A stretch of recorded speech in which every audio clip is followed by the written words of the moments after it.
द्वादश के सभी बच्चों का इस वीडियो लेक्चर में हार्दिक स्वागत। आज का हमारा टॉपिक है चैप्टर नंबर 4 में आंकड़ों का ग्राफ और आरेख द्वारा प्रस्तुतिकरण। Presentation of data is our main topic and we will present the data through graphs and diagrams. So सबसे पहले हम ये जान लें कि ग्राफ एवं आरेख ये होते क्या हैं और इनके द्वारा कैसे हम प्रेजेंटेशन करते हैं। देखिए, आंकड़े जो होते हैं, अभी ग्राफ और आरेख क्या होते हैं इन्हें हम जानेंगे डिटेल में, लेकिन हम ये जाने पहले कि आंकड़े जो होते हैं इतने बड़े और इतने जटिल होते हैं कि अगर साधारण व्यक्ति के समक्ष ये अपने मूल स्वरूप में रख दिए जाएं तो आसानी से उसे समझना कठिन होगा। आंकड़ों का प्रदर्शन वर्गीकरण तथा सारणीयन द्वारा व्यवस्थित ढंग से पहले तो किया जाता है। वर्गीकरण में भी आप इसे प्रस्तुत करते हैं और सारणीयन में भी करते हैं, मगर इन रीतियों से आंकड़ों की विशेषताओं को ठीक ठीक ढंग से प्रदर्शित किया जाना संभव नहीं हो पाता। इसलिए आंकड़ों को ग्राफ और आरेख द्वारा भी प्रदर्शित किया जाता है। कोई भी व्यक्ति आंकड़ों को चित्रों की सहायता से सरलता से समझ सकता है, तुलना भी आसानी से कर सकता है। आंकड़ों को रोचक, आकर्षक और समझने में सरल बनाने के लिए उनका प्रस्तुतिकरण ग्राफ और आरेख द्वारा करते हैं। तो एक तो ये उद्देश्य का हो गया कि आंकड़ों को रोचक बनाने के लिए, आकर्षक बनाने के लिए और समझने में सरल बनाने के लिए आप उनका प्रस्तुतिकरण ग्राफ और आरेख द्वारा करते हैं। अगर आप करते हैं ग्राफ और आरेख द्वारा प्रस्तुतिकरण तो उसके लाभ क्या होंगे ये भी जान लेते हैं, फिर जानेंगे कि कैसे करते हैं ग्राफ और आरेख से इनका प्रस्तुतिकरण। तो देखिए, सबसे पहला लाभ ये है कि आंकड़ों को आकर्षक और प्रभाव युक्त आप बना सकते हैं। नीरस और जटिल आंकड़ों को रुचिकर, आकर्षक और प्रभावशाली बनाया जा सकता है। आंकड़ों को सरल और रोचक भी बनाया जा सकता है। जब कोई चीज़ समझने में आसान हो जाती है तो हम उसे सरल बोलते हैं। बोधगम्य का मतलब होता है समझने योग्य। आरेखों और रेखाओं द्वारा आंकड़ों को स्पष्ट और रोचक स्वरूप यानी कि फॉर्म उनका ऐसा हो जाता है कि वो आसानी से क्लियर होते हैं, उनमें कोई शंका या शक नहीं रहता और वो रुचिकर हो जाते हैं। रोचक वही चीज़ होती है जो थोड़ा सा आकर्षक हो। तीसरी बात है स्पष्ट सूचना देने में सक्षम। अव्यवस्थित आंकड़ों में से किसी भी प्रकार की सूचना नहीं मिलती, हालांकि सूचना उसमें निहित होती है, लेकिन चूंकि वो सूचना स्पष्ट नहीं होती है तो वो हमारे किसी काम के नहीं होते। इसीलिए कह दिया गया कि वो निर्जीव होते हैं। निर्जीव व्यक्ति किसी के काम का नहीं होता। किंतु आरेखों के रूप में आंकड़े स्पष्ट सूचना देने में सक्षम हो जाते हैं, मनोरंजक होते हैं और इस तरह से आंकड़े जब ग्राफ और आरेखों का साथ पाते हैं तो सजीव हो उठते हैं। समंक और श्रम की बचत, समय और श्रम की बचत। आंकड़ों को आरेखों द्वारा प्रस्तुतिकरण से उनके समझने में सरलता रहती है। इससे समय और श्रम दोनों बचता है। विशेष ज्ञान की आवश्यकता नहीं। देखिए, चित्रों के द्वारा अगर आंकड़े प्रस्तुत कर दिए गए हों तो वो समझने आसान होते हैं और इसलिए ऐसे व्यक्ति को कोई विशेष ज्ञान की आवश्यकता नहीं होती जिनको आंकड़ों में डील करना हो। अगर उन्हें प्रस्तुत किया गया है आरेखों और ग्राफ के माध्यम से तो कम पढ़ा लिखा व्यक्ति भी आसानी से उन्हें समझ सकता है।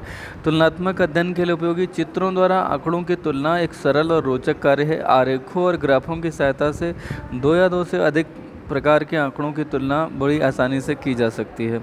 एक ही दृष्टि से विभिन्न प्रकार के आंकड़ों के परिवर्तन की गति भी स्पष्ट हो जाती है ना। एक ही दृष्टि में, एक ही बार में देख करके आप जान जाते हैं कि आंकड़े बढ़ रहे हैं, कोई भी चीज़ बढ़ रही है या घट रही है, उसमें घटत है या बढ़त है, या उसमें फ्लक्चुएशंस हैं, घटना बढ़ना है। अधिक समय तक स्मरणीय। देखिए, जो मस्तिष्क होता है उसकी संरचना इस तरह से बनी है कि मस्तिष्क जो है वो चित्रों को याद रखता है और जब आप आंकड़ों को चित्रों के माध्यम से प्रदर्शित कर देते हैं तो वो हमारे दिमाग में अधिक समय तक बना रहता है, यानी कि अधिक समय तक याद रखे जा सकते हैं। आंकड़े आरेखों और ग्राफ के माध्यम से अधिक समय तक याद रखे जा सकते हैं। भविष्य के अनुमान में सहायक। आरेख और रेखाओं द्वारा प्रस्तुत आंकड़ों से भूतकाल की विवेचना के साथ साथ भविष्य के लिए भी अनुमान लगाया जा सकता है। कई ऐसे होते हैं आरेख जिनके माध्यम से ऐसा संभव है। हम अभी हमने जाना कि क्या क्या लाभ हैं, लेकिन कुछ दोष भी हैं। कहा जाता है ना कि bright and dark sides go together, वो एक ही जगह होते हैं। सिक्के के दो पहलू होते हैं। दूसरा पहलू डिमेरिट्स का है और वो ये है कि इनका महत्व कम है। जो व्यक्ति रेखीय प्रस्तुतिकरण के आदी नहीं होते वे इसे बहुत बार महत्व नहीं देते। निश्चितता का अभाव। रेखीय प्रस्तुतिकरण में बहुत ज़्यादा चीज़ें एकदम निश्चितता के साथ प्रदर्शित नहीं की जा सकती हैं, इसलिए एग्जैक्ट सूचनाएँ आपको आरेखों के माध्यम से नहीं मिलती। प्रवृत्ति का प्रदर्शन, ये जो रेखी प्रस्तुतियाँ होती हैं, इनसे आपको केवल प्रवृत्ति का ज्ञान होता है, वास्तविक मूल्यों की जानकारी आपको नहीं हो पाती है और ना ही इनकी शुद्धता की जांच हो सकती है बीजगणितीय विधि से या अन्य किसी विधि से। हाँ, कभी कभी ये भ्रमात्मक प्रभाव भी लेके आते हैं। मापदंड में थोड़ा सा भी परिवर्तन कर दें तो चित्रावली के आकार में बहुत अंतर पड़ जाता है। और चित्रों में अगर दो चित्र ऐसे हैं जिनके मापदंड यानी कि जिनका जो स्केल है वो अलग अलग ले लिया जाए तो उनका स्वरूप इतना बदल जाता है कि आपस में उनकी तुलना नहीं हो सकती। तो तुलना तभी हो सकेगी जब उनका मापदंड सेम हो, दो चित्रों का दो अलग अलग समय विशेष से संबंधित आंकड़े हों या दो अलग अलग संस्थाओं से संबंधित आंकड़े हों। उनकी तुलना तभी संभव है जब उनका मापदंड यानी स्केल सेम हो। सुंदरता पर अधिक बल, इनको सजाने संवारने में बहुत समय बीत जाता है और बहुत बार जो वास्तविक तथ्य है उसको प्रकट करने में उतना ध्यान न दिए जाने के कारण वो विषय गौड़ हो जाता है। इसकी कुछ रेखाओं की सीमाएं भी हैं। आरेखों की सीमाएं क्या क्या है ये भी ज़रा जान लें, पूछा जा सकता है। What are the limitations of diagrams. तो प्रत्येक सांख्यिकी अनुसंधान में यह संभव नहीं है, यह तो निष्कर्ष का साधन मात्र है। आप हर जगह इसका उपयोग नहीं कर सकते अनिवार्यता।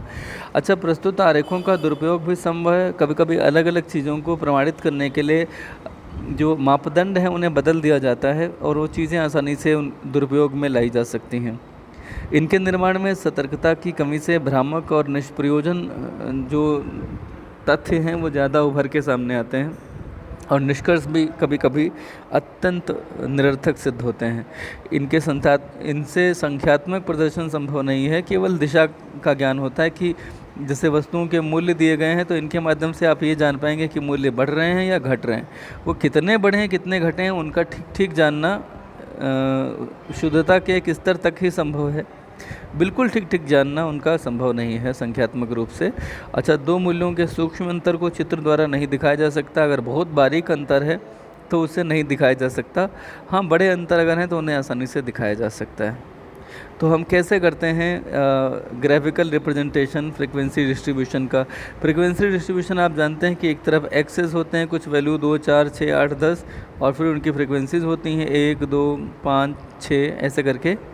तो ये जो वैल्यूज़ एक्स और एफ दिए गए होते हैं इनको हम कैसे आरेखों के माध्यम से प्रदर्शित करेंगे, ये इन्होंने बताने की कोशिश की है।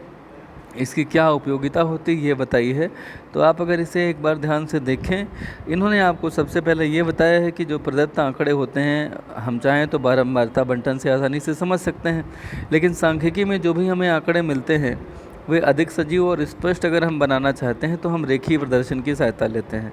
इस प्रकार के प्रदर्शन से प्रदत्तों का विश्लेषण सरल हो जाता है। प्रदत्तों में एक प्रकार की चित्रात्मकता चमकने लगती है, जैसा कि एक अच्छा और सुंदर चित्र 10-15 हज़ार शब्दों से अधिक सूचना दे सकता है। एक व्याख्यान देने वाला मनुष्य लंबे लंबे व्याख्यान देकर अपने विचार दूसरों तक पहुंचाता है, परंतु वह भी विचार पहुंचाने में अगर असफल रहे और तब कहीं एक कलाकार घर बैठे बैठे अगर कोई एक चित्र बनाता है तो विभिन्न विषयों से संबंधित लोगों का ध्यान आकर्षण कर सकता है और अपने विचारों को शीघ्रता से दूसरे व्यक्तियों तक पहुंचा सकता है। और ऐसे विचार अक्सर कार्टून के माध्यम से या किसी रेखा चित्र या पेंटिंग के माध्यम से दूसरों तक पहुंचाए जाते हैं। सांख्यिकी के जो आंकड़े होते हैं उनके साथ भी बिंदु रेखीय प्रदर्शन के बारे में यही बात कही जा सकती कि ये ज़्यादा प्रभावी होते हैं क्योंकि लोगों का ध्यान आकर्षित करते हैं। देखिए, आंकड़े बहुत महत्वपूर्ण भी हों लेकिन अगर हम दूसरों का ध्यान आकर्षित न कर पाएँ तो बहुत बार लोग उन्हें देखने और समझने की जो मानसिकता है वो ही नहीं बना पाते, क्योंकि लोगों को बहुत ज़्यादा पेन लेना अच्छा नहीं लगता। अब आप ही देख लीजिए कि आप ये वीडियो पढ़ रहे हैं या सुन रहे हैं, लेकिन इस वीडियो को सुनते सुनते आप एक समय के बाद आपको लगेगा कि शायद आपको उतना मज़ा नहीं आ पा रहा है, क्योंकि यहाँ पे कुछ टेक्स्ट है जिसका मैं यहाँ पे डिस्कशन कर रहा हूँ। लेकिन आगे आने वाले समय में जब आप ग्राफ बनाना सीखेंगे तो शायद आपको मज़ा आने लगेगा और देखना आपको मज़ा आएगा ही। इस बात की मैं पूरी जिम्मेदारी के साथ ये बात कह रहा हूँ और स्वयं इसकी पुष्टि हो जानी है आगे आने वाले समय में। आज नहीं, आगे किसी और वीडियो में नेक्स्ट डे यानी कि कल संभवतः हम इसको लेंगे। अगर आप करना चाहते हैं आंकड़ों का चित्रों और आलेखनों के माध्यम से, रेखाओं के माध्यम से प्रदर्शन, तो कैसे करेंगे इसको? कहा तो जो है चित्रीय निरूपण कहा जाएगा। किसका? आंकड़ों का लेखा चित्रीय या रेखा चित्रीय निरूपण।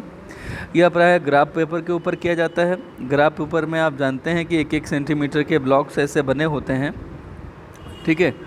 तो आप 1 सेंटीमीटर में जो ये हिस्सा होता है नीचे वाला, इसको आप बोलते हैं एक्स एक्सिस, ठीक है। और जो ऊपर वाला हिस्सा होता है इसको आप बोलते हैं वाई एक्सिस, ठीक है। एक्स और वाई, इधर एक्स डैश वाई डैश, इधर वाई पूरा और इधर एक्स पूरा, ठीक। तो इसे आप बोलेंगे ये ऊर्ध्वाधर यानी कि हॉरिजॉन्टल,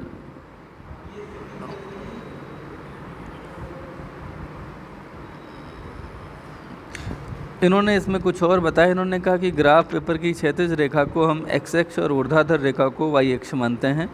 तो ठीक बात है। और ये जो बिंदु यहाँ पे दिए गए हैं, उन बिंदुओं को, इसको आप बोलेंगे हॉरिजॉन्टल लाइन और इसको बोलेंगे आप वर्टिकल लाइन, ठीक है।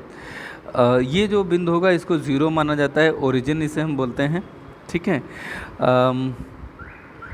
इसके बाद दोनों प्रकार के आंकड़ों का पैमाना एक मान लेते हैं कि 1 सेंटीमीटर एक्स एक्सिस पे बराबर कितना, मान लेते हैं। यहाँ पे मार्क्स दिए गए हैं, प्राप्तांक दिए गए हैं। तो हमने माना कि 1 सेंटीमीटर बराबर 10, फिर 20, फिर 30। तो 1 सेंटीमीटर 10 अंकों को प्रदर्शित करेगा।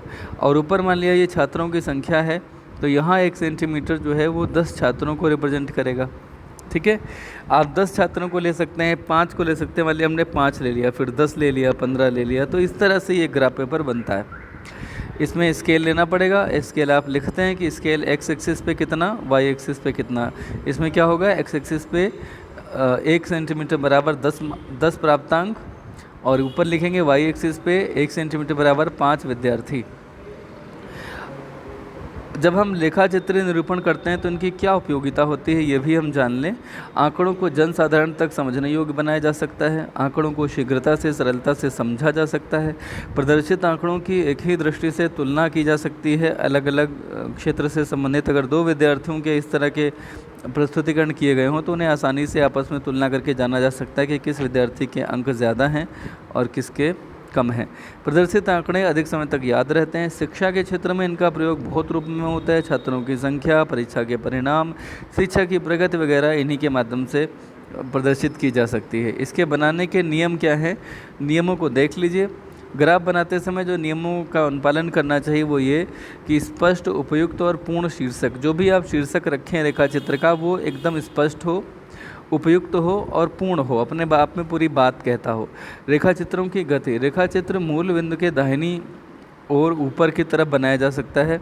मूल बिंदु जैसे ये है तो दाहिनी ओर इधर है और ऊपर ये है, ये मूल बिंदु है, ठीक है। तो आपको ये बात संभवतः समझ में आ गई होगी। इसके बाद आता है मापदंड का चुनाव। जैसे कि मैं अभी बोल रहा था कि आपको लेना पड़ेगा कि एक्स एक्सिस पे 1 सेंटीमीटर बराबर कितना, मैंने कहा था कि 10 प्राप्तांक, और दूसरा आपको लिखना पड़ेगा वाई एक्सिस पे 1 सेंटीमीटर बराबर, तो मैंने कहा था 5 छात्र। इस तरह से आपको मापदंड का चुनाव करना पड़ेगा सुविधानुसार, जैसे संख्या हो।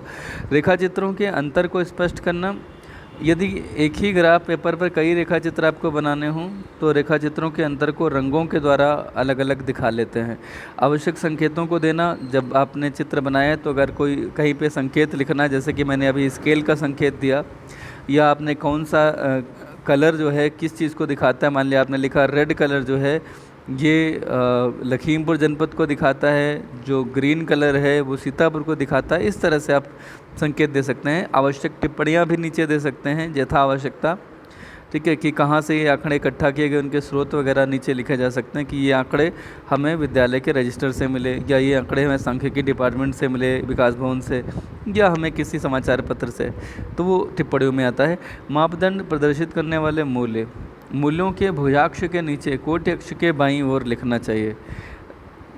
मूल्यों के भुजाक्ष के नीचे कोटि अक्ष के बाईं ओर लिखना चाहिए मापदंड प्रदर्शित करने वाले मूल्य, अर्थात ये होता है कि ये है आपका भुजाक्ष और इसके नीचे आप यहाँ पे मापदंड प्रदर्शित करने वाले मूल्य, यानी कि यहाँ पे आप लिखेंगे 10, 20, 30, 40, 50, ये सब बातें हैं। तो रेखा चित्रों के कुछ प्रकार हैं, इसमें आय चित्र हैं, बारंबारता बहुभुज हैं, बारंबारता वक्र हैं, संचयी बारंबारता वक्र जिसे तोरण भी बोलते हैं, और कालिका चित्र, हम इन सबको जानेंगे लेकिन कल के वीडियो में। आज के लिए फ़िलहाल इतना ही। इसको अंत तक देखने के लिए आप सबका बहुत बहुत